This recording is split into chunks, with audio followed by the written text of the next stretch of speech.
Abbasov Əhliyyət Talışoğlu. Məni Azərbaycan tağı tanıyır, amma dokumental adım Abbasov Əhliyyət Talışoğlu. Hamı vətən torpağına qayıtsın. Vətən torpağı adama əzizdir, şirindir, anadır. Bizi bura qaytaran, şəhid olan balalara mən şəxsən qarşında baş əyirəm. Cənab Prezidentimiz, sizi Allah qorusun. Siz ki bizi gətirdiniz, bu həmdəviyə çıxartdınız, vətən torpağına çıxartdınız, şəxsən sizin qarşınızda baş əyirəm, Cənab Prezident.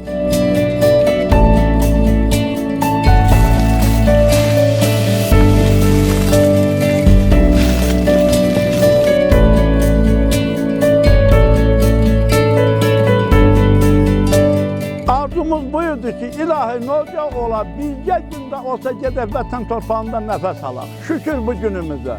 Havası da yaxşıdır, şəraiti də yaxşıdır, gözəlliyi də yaxşıdır. Yaxşı şərait qurublar bizə. Sağ olsun bizim Ali Baş Komandamız belə əmir verir. Bağımız var, bostan yerimiz var, həyətimiz var, evlərimiz də gözəldir, yaxşıdır, şəraitimiz yaxşıdır.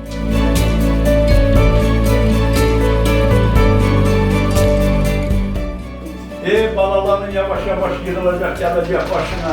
Nədən deyim, Qarabağdan gəlib yanına. Sabah Xan kəndində olan qohumların gəlib yığılacaq başına. Könlüm yanayamın şəmqıla canan sən istər.